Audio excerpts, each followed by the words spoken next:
신앙 고백 우리 하겠습니다. 나는 전능하신 아버지 하나님 천지의 창조주를 믿습니다. 나는 그의 유일하신 아들 우리 주 예수 그리스도를 믿습니다. 그는 성령으로 잉태되어 동정녀 마리아에게서 나시고 본디오 빌라도에게 고난을 받아 십자가에 못 박혀 죽으시고 장사된 지 사흘 만에 죽은 자 가운데서 다시 살아나셨으며 하늘에 오르시어 전능하신 아버지 하나님 우편에 앉아 계시다가 거기로부터 살아있는 자와 죽은 자를 심판하러 오십니다. 나는 성령을 믿으며 거룩한 공교회와 성도의 교제와 죄를 용서받는 것과 몸의 부활과 영생을 믿습니다. 아멘. 찬송가 95장 부르시고 말씀을 봅니다.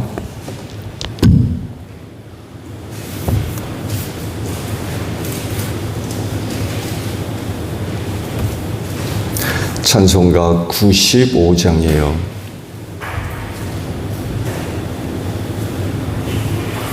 나의 기쁨 나의 소망 되시며 나의 생명이 되신 주 밤낮 불러서 찬송을 드려도 늘 하신 마음 뿐일세. 나의 사모하는 선한 목자는 어느 거다운 동산에 양의 무리와 늘 함께 가셔서 기쁨을 함께 하실까. 길도 없이 거친 넓은 들에서 갈 길 못 찾아 애쓰며 이리저리로 헤매는 내 모양 저 원수 조롱하도다. 주의 자비롭고 화평한 얼굴 모든 천사도 반기며 주의 놀라운 진리의 말씀에 천지가 화답하도다. 나의 진정 사모하는 예수님 음성조차도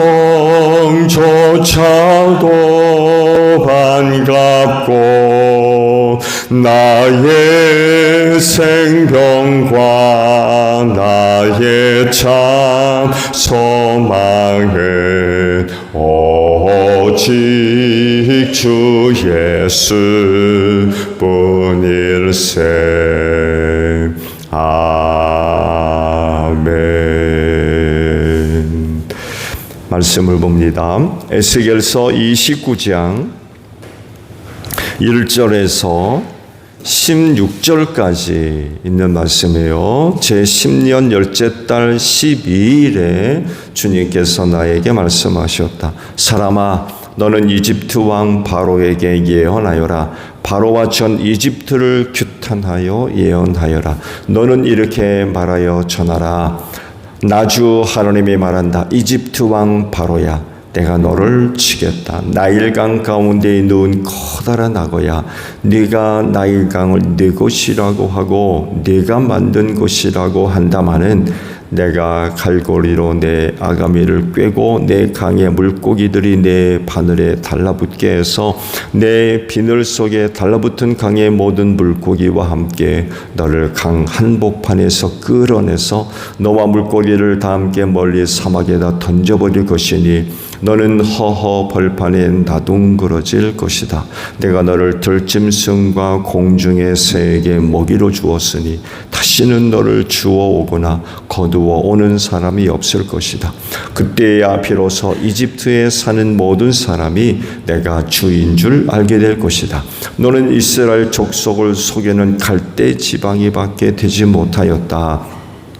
이스라엘 족속이 손으로 너를 붙잡으면 너는 갈라지면서 오히려 그들의 어깨를 찢었다. 너를 의지하면 너는 부러지면서 그들이 몸도 못 가누고 비틀거리게 하였다. 그러므로 나주 하나님이 말한다. 내가 칼을 가져다가 너를 치겠다. 사람과 짐승을 너에게서 멸절시키겠다. 그러면 이집트 땅이 황폐한 땅 곧 황무지가 될 것이니 그때야 비로소 그들이 내가 주인 줄 알 것이다.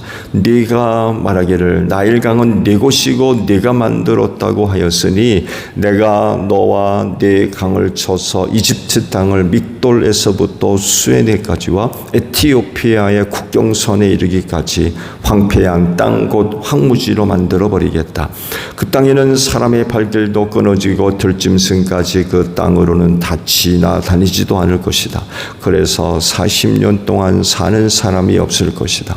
내가 이집트 땅을 황폐한 땅 가운데서도 가장 황폐한 땅으로 만들겠고 이집트의 성읍들도 40년 동안은 황폐한 성읍 가운데서도 가장 황폐한 성읍으로 만들어버리겠다.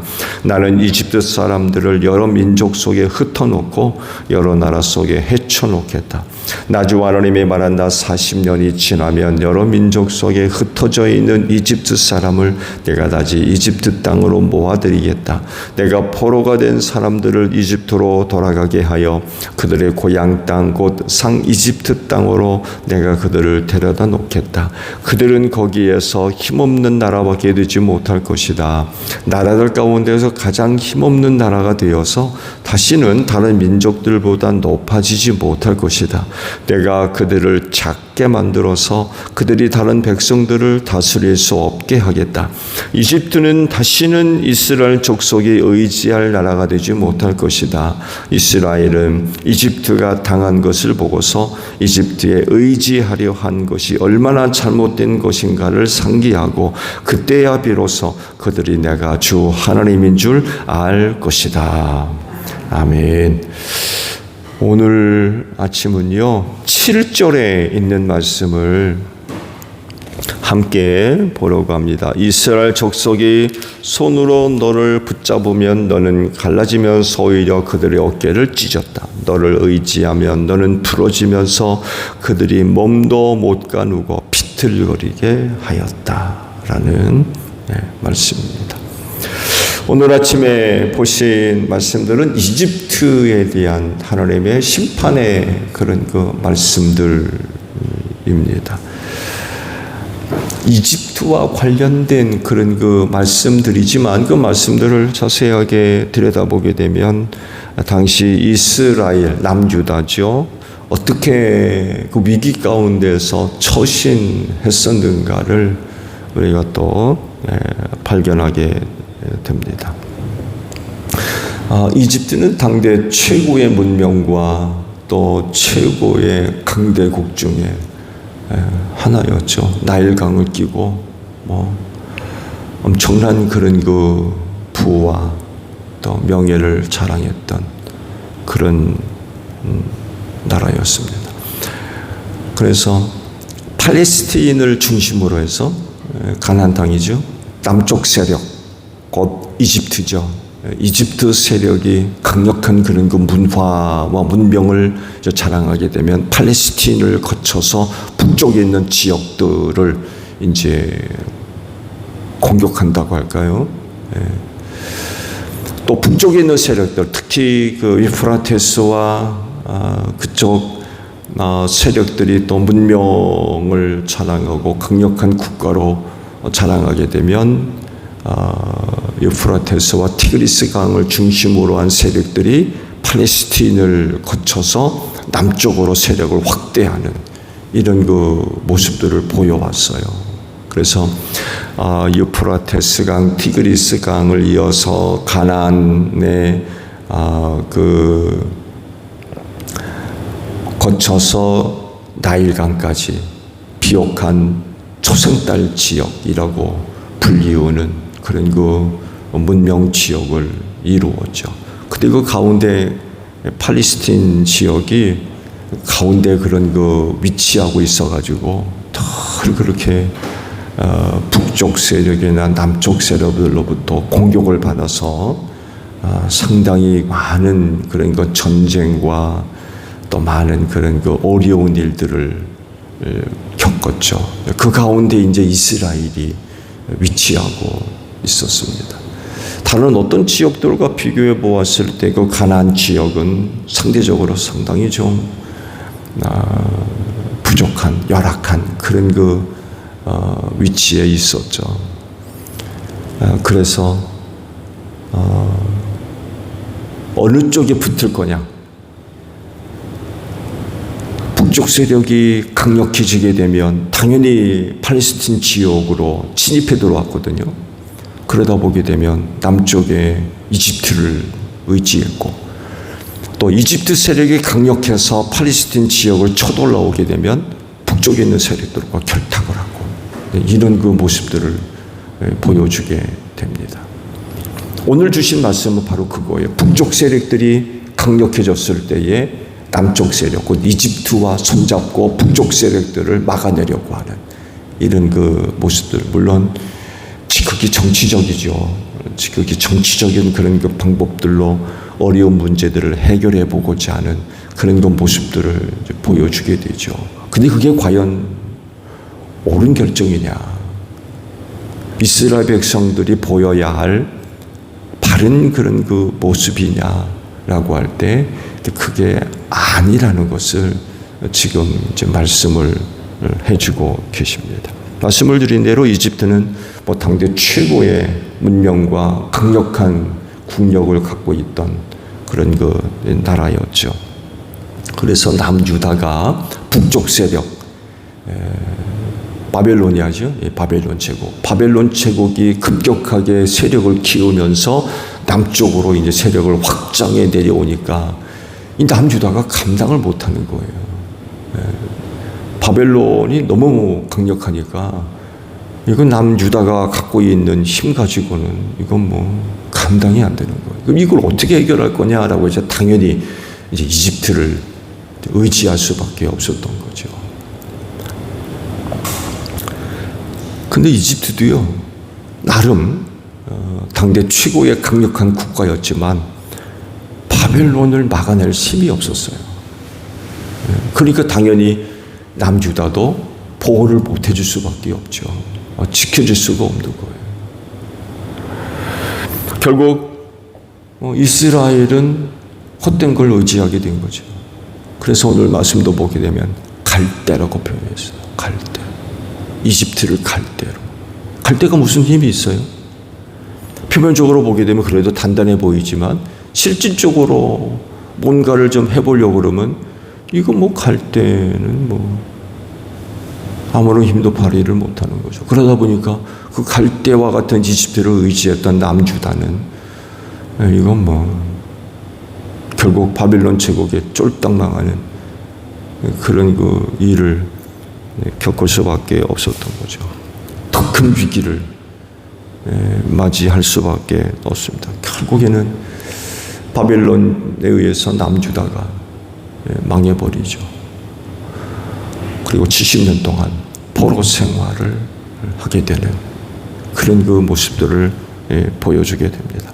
그렇다고 하면 그 위기 속에서 이스라엘은 과연 어떤 결정을 내렸어야 되느냐라는 물음이 생기지 않을 수가 없어요. 저들은 나름대로 이집트가 우리를 구원할 거다 해가지고 의지했는데 갈대와 같아서 전혀 힘이 되지를 못한 거예요. 뭔가를 좀 의지하려다 보니까 부러지는 거예요. 쪼개지고 갈라지고. 오히려 이스라엘을 해치는 해를 끼치는 이런 것들이 되고 말았다는 거죠. 잘못된 잘못된 선택이었고 잘못된 결정이었다는 거죠. 그러면 그런 그 국가적인 위기 속에서 남유다는 과연 어떤 결정을 내렸어야 되느냐라고 하는 것입니다. 하나님께서 이집트를 치겠다고 그러세요. 하나님께서 그러신다고 그러면 이집트가 아무리 강력한 국가라도 이건 뭐 방법이 없는 거죠.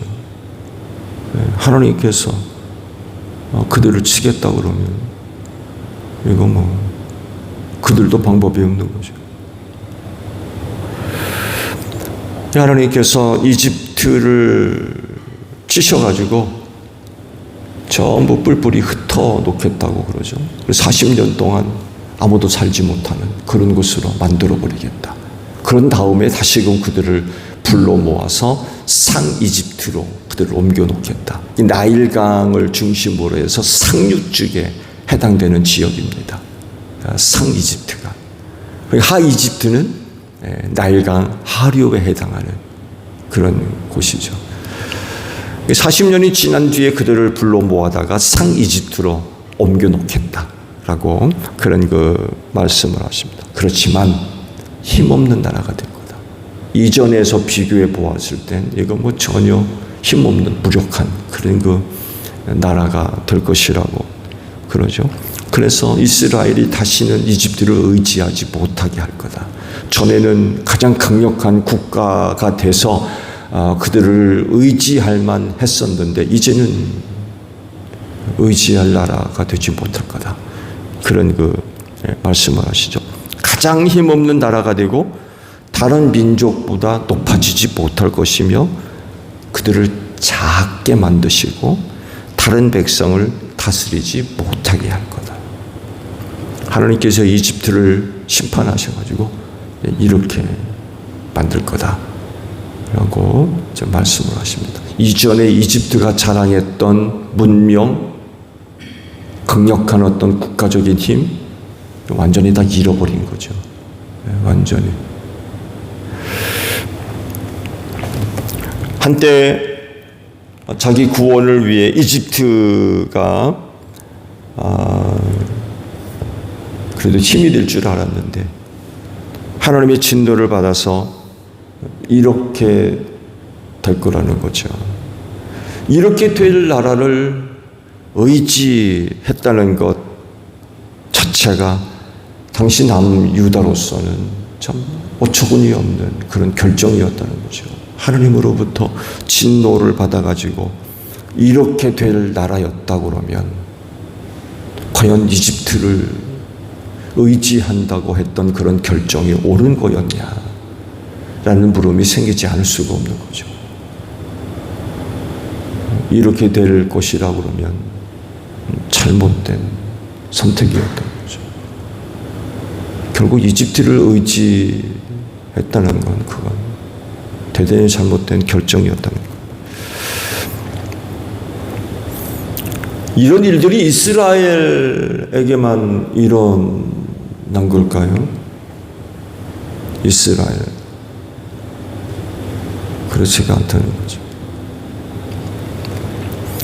아시듯이 이스라엘이라고 하는 나라와 민족은 하나님에 의해서 설명되어지는 나라입니다. 하나님이 만든 나라예요. 아브라함을 선택하시잖아요. 하나님의 구속사를 이루기 위해서 우상숭배자였던 아브라함을 선택하셔서 그곳에서 불러내서 가나안 땅을 그들에게 주셨습니다. 하나님에 의해서 만들어지고 하나님에 의해서 시작된 나라예요. 그러다 보니까 이스라엘은 하나님에 의해서 설명되어지는 그런 그 나라입니다. 뚜렷한 이유와 목적을 가지고 그들을 선택하셨고 그들을 중심으로 해서 나라를 세우셨기 때문에 그렇습니다. 그들의 존재, 의미, 가치, 이유와 목적 이런 것들이 하나님과의 관계성 안에서 설명되어집니다.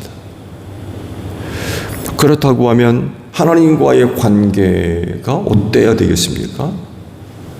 하나님에 의해서 설명이 되어지고 하나님에 의해서 존재 이유와 목적과 가치가 설명되어지는 그런 나라요 민족이라고 하면 그 하나님과의 관계가 어떻게 돼야 되겠습니까? 그 관계는 절대적입니다. 상대적인 게 아니라 절대적. 어떤 이유에 의해서도 하나님과의 관계가 뭐 단절된다든지 어긋난다든지 이래서는 절대로 안 되는 거예요. 무슨 일이 있어도 하나님과의 관계는 단절되거나 어긋나서는 안 된다는 거죠. 그렇게 되면 더 이상 의미가 없어지는 거죠.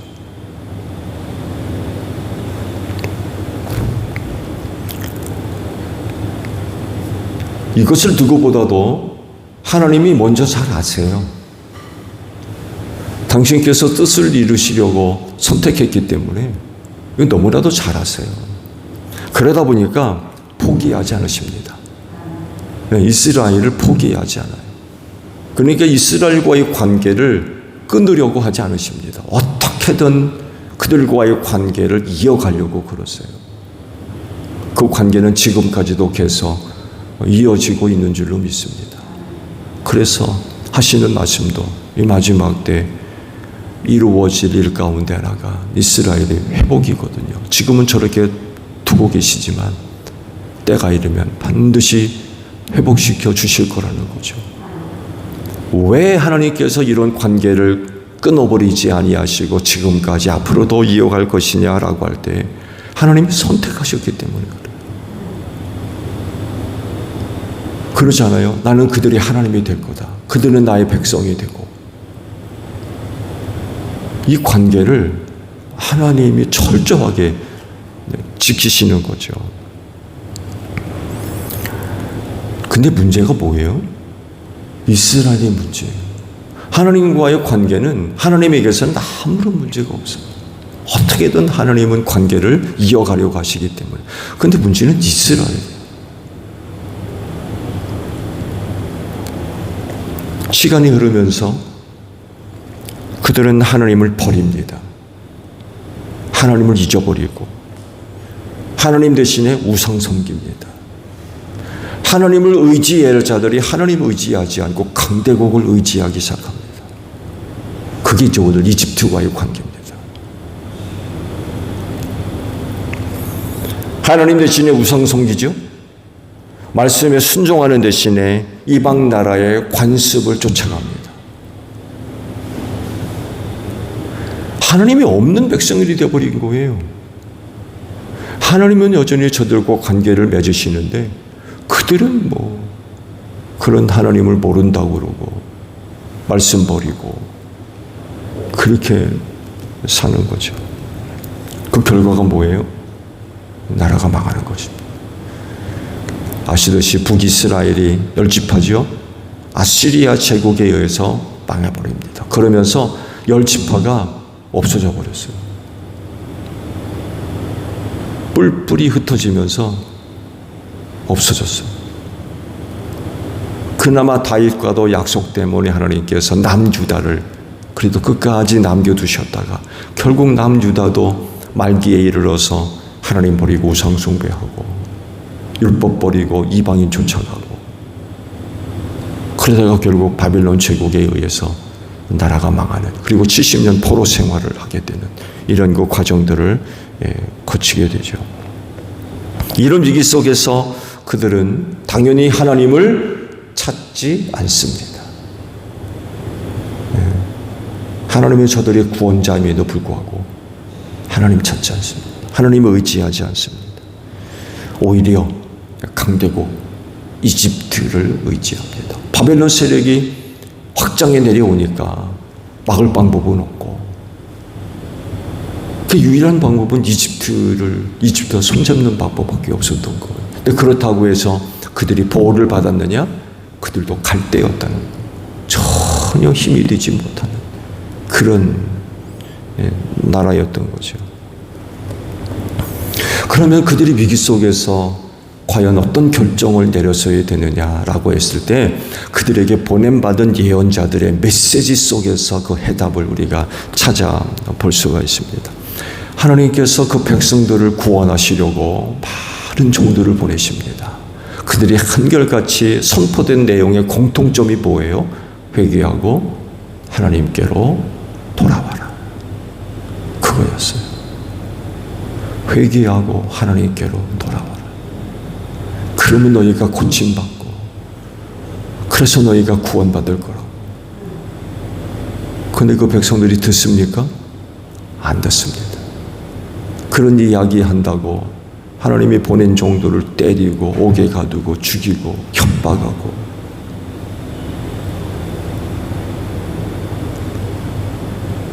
이사야 선지는 토비 켜서 죽임당했어요.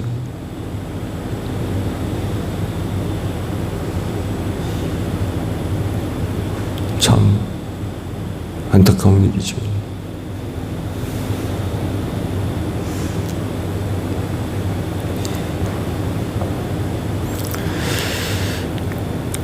끝내 돌아오지 않습니다.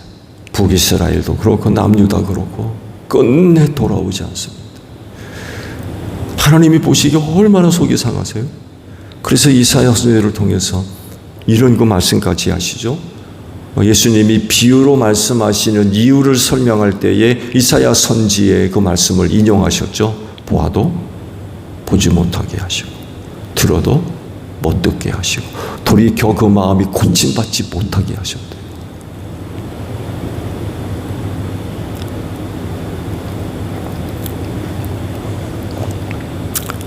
멸망시키기로 작정하신 거죠. 멸망시키기로.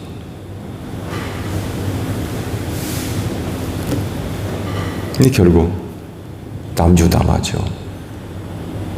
멸망당하고 말았죠. 그 해답은 그거예요. 그런 위기 속에서 그들이 결정 내려야 할 것이 무엇이냐라고 할 때 이집트를 의지할 것이 아니라 하나님을 의지했어야 구원받을 수 있었다는 거예요. 근데 뭐 이미 믿음이 없었기 때문에 그런 결정도 내릴 수가 없었죠. 그리고 대신에 이제 강대국을 의지했던 거예요. 우리 그리스도인이 의지해야 할 분, 주님밖에 없는 줄로 믿습니다. 왜 그럴까요? 오늘날 많은 사람들이 엮여있는 여러 가지 많은 문제들을 해결하기 위해서 재물을 의지합니다. 돈이죠, 돈. 예. 그러잖아요. 돈만 있으면 못할 게 없다고. 돈을 하나님 섬기듯 섬기고 의지하는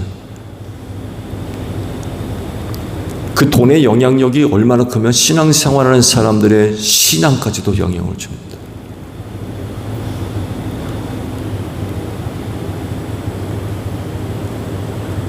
안타까운 일이죠.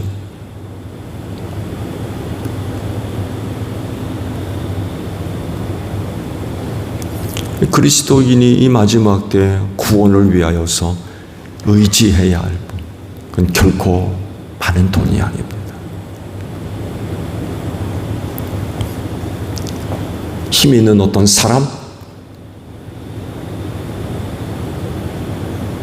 우리 그리스도인이 의지해야 할 분은 한 분, 주님이신 줄로 믿습니다. 왜냐하면 살아계신 나의 주이시기 때문에 그렇습니다. 살아계신 주.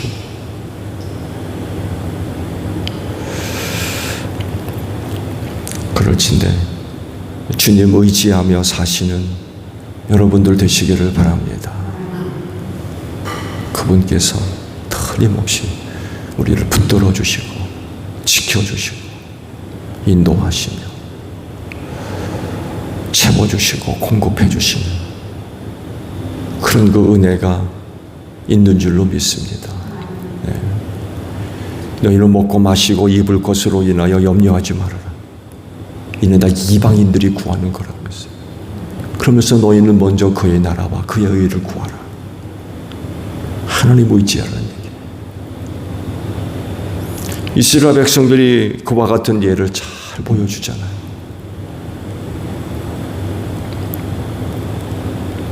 만나 사건을 통해서 이렇게 설명하셨어요. 사람이 떡으로만 사는 것이 아니라 하나님의 입에서 나오는 모든 말씀으로 살아야 된다는 것을 보여주는 게 만나라는 거예요. 결국 우리가 의지해야 할 분은 한 분밖에 없다는 거예요. 오늘도 주 의지하는 자들에게 하나님의 은혜가 임할 줄로 믿습니다. 주기도문 합니다. 하늘에 계신 우리 아버지, 아버지의 이름을 거룩하게 하시며 아버지의 나라 오게 하시며 아버지의 뜻이 하늘에서와 같이 땅에서도 이루어지게 하소서. 오늘 우리에게 일용할 양식을 주시고 우리가 우리에게 잘못한 사람을 용서하여 준 것 같이 우리 죄를 용서하여 주시고 우리를 시험에 빠지지 않게 하시고 악에서 구하소서. 나라와 권능과 영광이 영원히 아버지의 것입니다. 아멘. 기도합니다.